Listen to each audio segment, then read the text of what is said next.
The Sparkling Lactone still has that old mint flavor, which is, I don't know.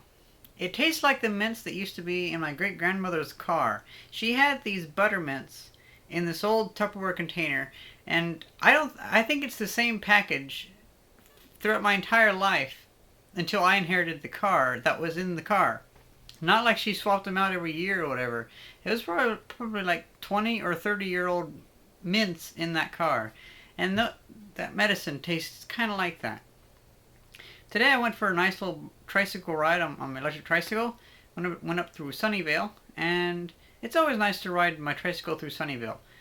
There's always a really there's a really like big difference between just like, I guess you could call it urban Sunnyvale and then industrial Sunnyvale, or at least corporate Sunnyvale.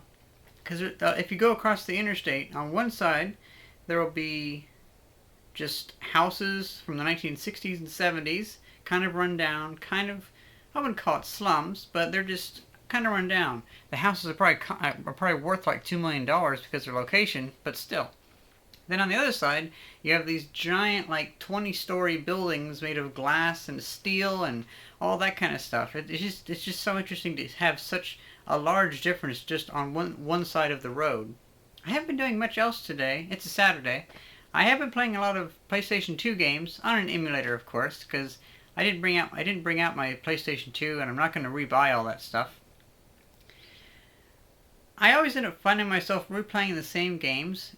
On the PlayStation 2, at least, there is Rocket Power Beach Bandits, and there's the Tie That Has Been in Tiger series, and there's also Theme Park Roller Coaster or Roller Coaster Theme Park. It's difficult to tell because it's one of those games where the logos make it difficult to tell what word is first, kind of like Supernova's 3D Arc or Super 3D Noah's Arc.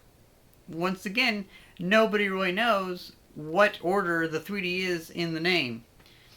Super 3D Noah's Arc or Supernova 3D's Arc is the only non-licensed game for the Super Nintendo.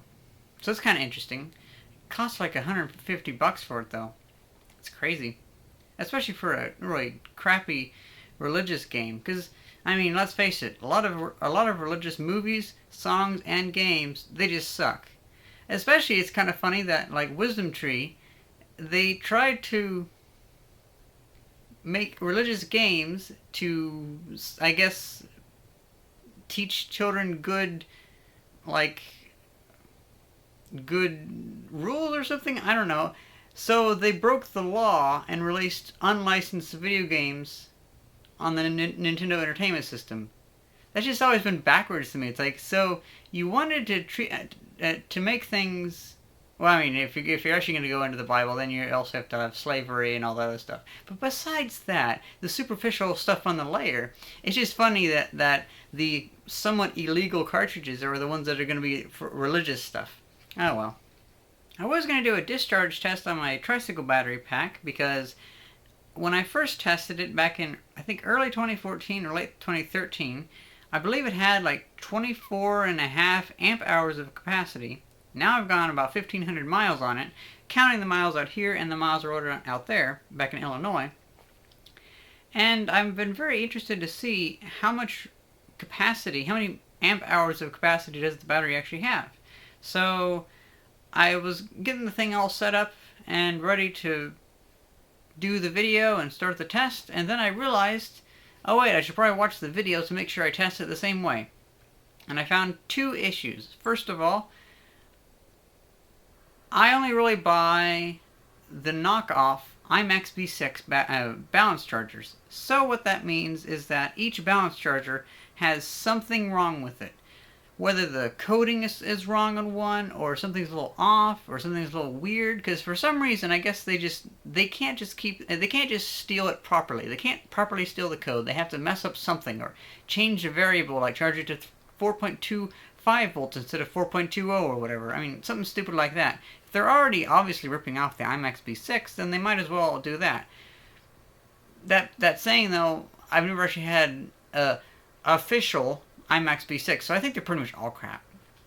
And the second thing is, evidently whenever I tested it at a discharge of 1/5 of an amp. 1/5 of an amp for a 24 amp hour battery, that's like 6 days of a discharge test. Because it's real easy to do the math. With a 24 amp hour battery, and you pull 1 amp, that'll be 24 hours. 1/5 of an amp, that's 5 times that. It's going to be 5 days, or probably more, unless the battery has lost some of its power. But yeah, I really want to see how that goes and how that battery survived, because I know some people that have barely gotten 300 miles on their battery pack and it's died on them and they've had issues, and this battery pack's gone pretty good, and I really hope that I didn't lose any more than 10% of its capacity. But since it's going to be like a 5-day test, I think what I'm going to do is I'm just going to wait until I make my other battery pack, because I'm so close to finishing the second battery pack, which is slightly smaller. But then whenever I finish that battery pack, I can run on that pack while I keep this pack here to discharge, because I would really hate to just get my tricycle out of order, because it's my daily driver. It's what I drive to work. Ah, well. I think that's pretty much it.